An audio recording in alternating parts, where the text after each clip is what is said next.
What if I told you that Mozart wasn't born a genius, but made one? That the world's greatest basketball shooter was once deemed too small and slow to succeed? That some of America's best chess players came from one of its poorest neighborhoods? And that the world's first solo percussionist is profoundly deaf? We've all heard the stories of prodigies and naturals, those seemingly blessed from birth with extraordinary gifts. But what if everything we thought we knew about potential was wrong? What if the greatest predictor of success isn't where you start, but how far you travel? Welcome to CEO's Library, the 1% bookshelf. I'm your host, and today we're diving deep into Adam Grant's groundbreaking book, Hidden Potential: The Science of Achieving Greater Things. This isn't just another success story collection, it's a revolutionary look at how anyone can achieve extraordinary things, backed by decades of research and real-world evidence.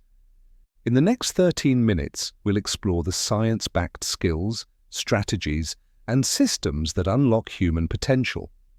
Whether you're a leader looking to build higher-performing teams, an entrepreneur seeking to break through barriers, or simply someone wondering about your own untapped potential, this episode will challenge everything you thought you knew about achievement. Let's start with a story that captures the essence of hidden potential. In 1991, a chess tournament was held outside Detroit. The defending champion was Dalton, an elite prep school that had dominated for years. They had every advantage: dedicated chess teachers, a curriculum starting in kindergarten, and even a child prodigy whose life would later inspire the movie Searching for Bobby Fischer. But that year, something unexpected happened. A team called the Raging Rooks showed up from a public middle school in Harlem. They were poor kids of color who had only learned chess 2 years earlier. Their team captain had picked up the game at age 12, practicing with a local drug dealer in the park. Nobody saw them as contenders. Yet through determination, teamwork, and character, they didn't just compete. They tied for first place, becoming national champions. This story illustrates the 3 key elements we'll explore today: the character skills that unlock potential, the scaffolding that supports growth, and the systems that create opportunity. Let's dive into each, starting with the 3 essential character skills that separate those who achieve greater things from those who plateau. Why do some people thrive in the face of obstacles while others give up? Meet Sarah Maria Hasbun. Growing up, Sarah was convinced she couldn't learn languages. Despite studying Spanish for 6 years, she remained stubbornly monolingual. Her high school teachers were frustrated by her apparent lack of ability. Even her Spanish-speaking father gently suggested she focus on something else, telling her she'd never be able to speak Spanish. Today, Sarah speaks 9 languages fluently. What changed? She discovered the first crucial character skill: becoming a creature of discomfort. Instead of waiting until she felt ready, Sarah started speaking from day 1 in each new language. She deliberately put herself in situations where she'd have to communicate, even if it meant making mistakes. When learning Cantonese, she practiced giving her wedding toast daily, embracing the awkwardness of mispronounced tones and wrong words. This brings us to a crucial insight: comfort is the enemy of growth. Whether you're learning a language, building a business, or developing any new skill, progress requires embracing discomfort rather than avoiding it. Think about it: everything you're good at now was once uncomfortable. Walking, reading, public speaking. These all started with awkward attempts and repeated failures. The second essential character skill is becoming what Adam Grant calls a human sponge. No one exemplifies this better than Melody Hobson. As the youngest of 6 kids raised by a single mother in Chicago, Melody grew up in poverty. They often came home to find utilities cut off and sometimes had to warm bath water on a hot plate. When she started first grade, she struggled to concentrate and couldn't read. She was placed in remedial classes. Today, Melody is the CEO of a successful investment firm and chairs the board of Starbucks. She's been named one of Time's 100 most influential people. How did she make this journey? By becoming a strategic learner, a sponge who actively absorbed knowledge while filtering out distractions. When she finally learned to read in second grade, she didn't just read books, she attacked them, determined to understand every word. Later, as an intern, she would meet her mentor at McDonald's on Saturday mornings just to soak up knowledge about investing. The key distinction here is between reactive and proactive learning.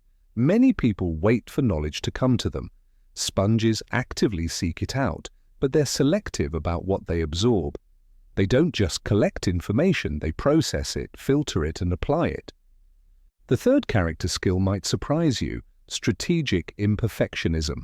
Consider Tadao Ando, one of the world's most celebrated architects. He never went to architecture school. Instead, he taught himself by studying buildings and reading borrowed books. When he designed his second house, the entire lot was less than 200 square feet. The constraints meant perfection was impossible. To move between bedrooms, residents had to walk through an open courtyard, carrying umbrellas when it rained. But Ando wasn't aiming for perfection. He was pursuing excellence while accepting strategic flaws. This is crucial. Perfectionists often get stuck because they can't accept any imperfections. Strategic imperfectionists understand that some flaws are acceptable, even necessary, to achieve greater goals. Now, having these character skills is essential, but it's not enough. This brings us to our second major theme, the importance of scaffolding, temporary support structures that help us scale heights we couldn't reach alone. Consider R.A. Dickey's story. As a college pitcher, he was a first-round draft pick headed for baseball stardom. Then doctors discovered he was missing a crucial ligament in his elbow. His signing bonus was slashed, and he was sent to the minor leagues. For 7 years, he struggled, bouncing between the majors and minors. At age 31, after giving up 6 home runs in a single game, it seemed his career was over. But then something remarkable happened. His coaches suggested he learn a rare pitch called the knuckleball. This meant completely reinventing his approach to pitching. Instead of throwing hard and fast, he had to learn to remove spin from the ball, making it dance unpredictably through the air. At first, he failed spectacularly. But through a combination of 3 types of scaffolding, he transformed himself. First, he turned practice into play, creating games and challenges around mastering the pitch. Second, he took strategic detours, including climbing Mount Kilimanjaro for charity, an adventure that renewed his confidence and perspective. Finally, he built a network of support, seeking out other knuckleballers who could guide him. The result? At age 37, R.A. Dickey won the Cy Young Award as baseball's best pitcher. He had unlocked his potential not through solo effort, but through carefully constructed support structures. This brings us to our third major theme, systems of opportunity. Because here's the uncomfortable truth: individual character skills and personal scaffolding aren't enough if our systems aren't designed to nurture potential. Consider this striking finding. Children from the top 1% of family income are 10 times more likely to become inventors than children from below median income families. Is this because rich kids are naturally more innovative? No. It's because they have more exposure to innovation in their homes and neighborhoods. They have more guides available to provide direction and support. But some systems have figured out how to unlock potential more broadly. Take Finland's education system. In just 1 generation, they went from educational mediocrity to having the world's top-performing students. Their secret? They created a culture of opportunity for all.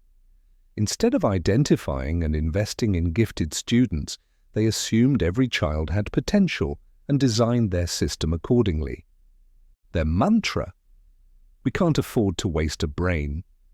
They gave teachers more autonomy, eliminated standardized testing pressure, and focused on developing individual interests. The results speak for themselves. Finland not only achieves the highest test scores, but does so with the smallest achievement gaps between schools and between students from different socioeconomic backgrounds. We see similar principles at work in high-performing teams. When 33 miners were trapped 2,300 feet underground in Chile, the rescue efforts succeeded not because they found the single best expert, but because they created systems to harness collective intelligence. They set up processes to gather and evaluate ideas from multiple sources, from NASA scientists to local entrepreneurs. A $10 plastic telephone suggested by a small-time inventor became their crucial communication link to the trapped miners. This brings us to our final story, one that perfectly captures how character skills, scaffolding, and systems interact. José Hernández grew up as a migrant farm worker, moving between Mexico and California following the harvest. He didn't learn English until he was 12, but he had a dream, becoming an astronaut.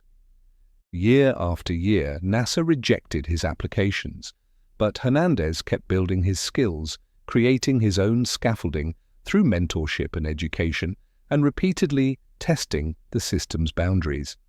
On his 12th try, at age 41, he was finally accepted. He went from picking strawberries in the fields to floating among the stars. So what can we learn from all these stories? 3 key takeaways. First, potential isn't fixed, it's fluid. The skills that unlock it, embracing discomfort, becoming a sponge, and accepting strategic imperfections, can be developed by anyone. Second, no one achieves greater things alone. We all need scaffolding, support structures that help us scale heights we couldn't reach by ourselves. Finally, if we want to unlock potential broadly, we need to build better systems in our schools, our organizations, and our society. Remember, your potential isn't determined by where you start, but by how far you're willing to travel, and how well you build the skills, structures, and systems to support that journey. If you've enjoyed this episode, you can find the complete book through our Amazon affiliate link in the show notes. You'll also find a full transcript and additional resources at ceoslibrary.com. Until next time, keep pushing the boundaries of your potential.